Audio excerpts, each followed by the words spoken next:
दोस्त। Hello hello. Hi friend, आप लोग कैसे हैं? Good morning of your you. अब हमारे क्लास में आपका बहुत बहुत स्वागत है, वेलकम है। जितना सब्सक्राइब लाइक शेयर कर रहे हैं वो सब का सब हमारे लिए खुशी का बहार है। कृष्ण जन्माष्टमी के शुभ अवसर पर सभी को शुभकामनाएं, आपका, आपका परिवार का, आपका दोस्त का। हिंदी की क्लास की आज हम लोग देखेंगे तीसरा क्लास, और वो क्लास जो होगा आयोग वाह। आयोग वाह है क्या, इसके बारे में समझेंगे। पहले आयोग वाह है क्या। अब हम क्लास को 8 से लेकर 12 तक बात कर रहे थे, अब क्लास को हाई करना चाहते हैं। जो क्लास होगा बिहार पुलिस, दरोगा, CTET, GD, other competitive level पर होगा। हम लेवल को थोड़ा सा उठा रहे हैं और सभी एग्जामों के लिए, बेसिक के लिए, सभी के लिए ये कंफर्टेबल होगा। हमारी मातृभाषा रहने के कारण मैं आपको हिंदी पढ़ाने का इच्छुक हूँ और पढ़ाता हूँ। हमारा जो बचपन से जो लगाव रहा है वो मैथमेटिक्स से रहा है। 10वां अच्छा इंटर मैथ से, बीएससी मैथ से, और यहाँ तक एमएससी भी मैं मैथ से मैं फाइनल कर चुका हूँ। यहाँ तक कि बीएड भी मेरा मैथ से है। लेकिन मातृभाषा से लगाव होने के कारण इसको हमको थोड़ा सा पढ़ाना पड़ रहा है और अच्छे से पढ़ा लेते हैं। तो हम आज की बात कर देते हैं आयोग वाह है क्या। तो यहां से मिलता है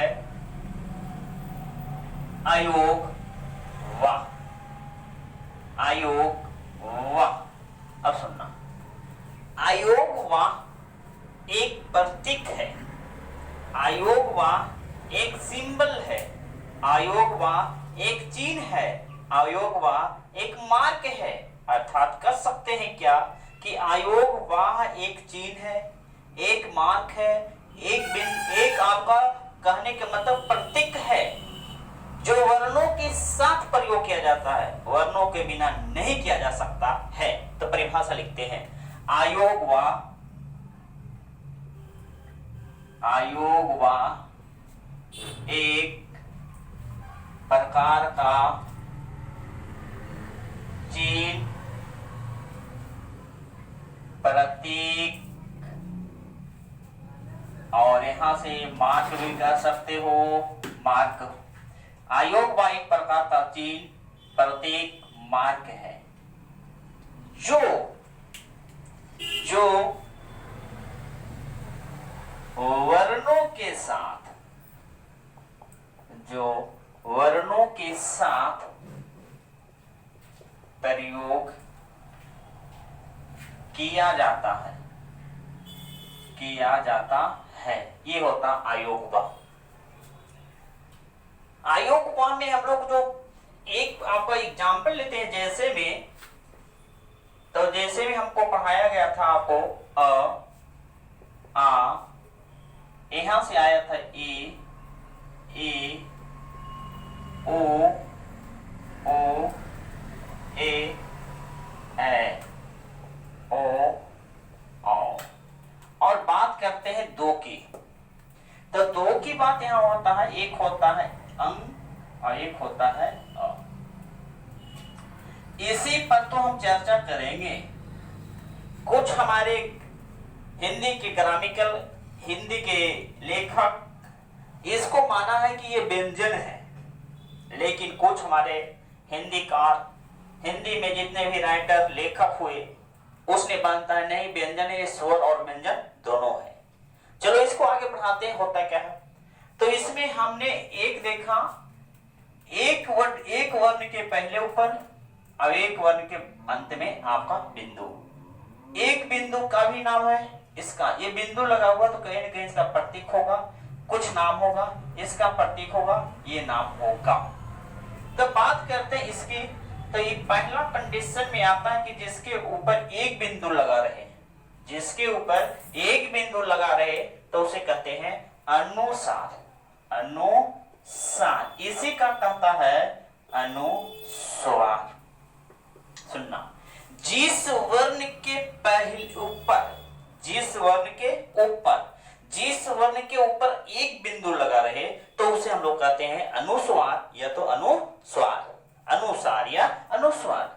जिस वर्ण के ऊपर केवल एक बिंदु लगा रहे, एक बिंदु लगा रहे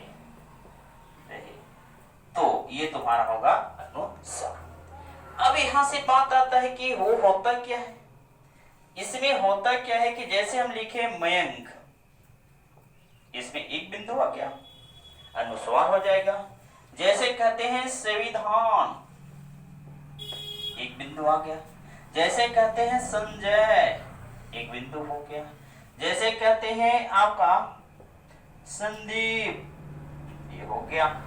तो कहीं ना कहीं एक बिंदु आ रहा है तो इसको हम लोग क्या कहेंगे, अनुस्वार कहेंगे। ठीक है। दूसरी पॉइंट आता है कि यदि शब्द के नीचे लगा रहे, अब ध्यान देना, यदि र और ढ के नीचे हो तो इसको कहते हैं उत्क्षिप्त व्यंजन, उत्क्षिप्त व्यंजन कहा गया है। लेकिन यदि आपका किसी भी शब्द के इस तरह रहे तो ये शब्दों को कहते हैं नुक्ता, ये कहते हैं नुक्ता। अनुस्वार में एक बिंदु का प्रयोग किया जाएगा और ये जब भी वह रहेगा तो वर्ण के ऊपर रहेगा हमेशा। यदि र और ढ के नीचे हो तो उत्क्षिप्त व्यंजन कहते हैं। अब अगर कोई वर्ण के पहले इस तरह से रहे तो इसको नुक्ता कहते हैं। और सुनना, ये अनुस्वार और अनुस्वार एक शब्द के ऊपर हो, एक शब्द के ऊपर हो, ये शब्द किसी भी शब्द के एक बिंदु के नीचे ऐसे नहीं रह सकता है, ऐसे आ सकता है, नीचे आ सकता है, ऊपर आ सकता है, लेकिन आपके इस तरह से बिंदु नहीं हो सकता है। ये आपका अनुस्वार की बात कहे थे। दूसरा चलते हैं विसर्ग के ऊपर। तो विसर्ग है क्या, इसके बारे में देखें। अनुस्वार एक था, अब विसर्ग होता क्या है। आपने बहुत सारे ग्रामिकल किताब, बुक बहुत सारे पढ़े होंगे, नोट्स पढ़े होंगे, वहां से विसर्ग के बारे में पता होगा कि जिसमें दो बिंदु शब्द के पीछे पीछे लगा हो, शब्द के पीछे पीछे, तो हम लोग उसको कहते हैं विसर्ग। विसर्ग हो गया। तो विसर्ग क्या है, विसर्ग दो बिंदुओं का प्रयोग किया जाता है, दो बिंदुओं का प्रयोग किया जाता है। और जब दो बिंदु का प्रयोग किया जाता है, जैसे हमने बोला था अभी और अ, तो ये दो बिंदुओं के जब प्रयोग किया जाएगा तो ये तुम्हारा विसर्ग होगा। जैसे हम लिखा गया, हम लिखते हैं प्राय, फिर इसकी लिखते हैं अतएव, फिर आपके लिखा जाता है दुख। तो ये हमसे पता चला कि ये विसर्ग का प्रयोग शब्द के अंत में कर जाएंगे, या तो विसर्ग का प्रयोग शब्द के बीच में भी कर सकते हैं। लेकिन अगर कोई शब्द हो, जैसे लिखा गया प्राय, तो यह शब्द के पहले नहीं किया जाएगा, पहला गलती हो जाए। शब्द के अंत में नीचे में नहीं किया जाएगा, यह गलती हो जाएगा। अगर प्राय लिखा गया तो शब्द के ऊपर प्रयोग नहीं किया जाएगा, ये होगा।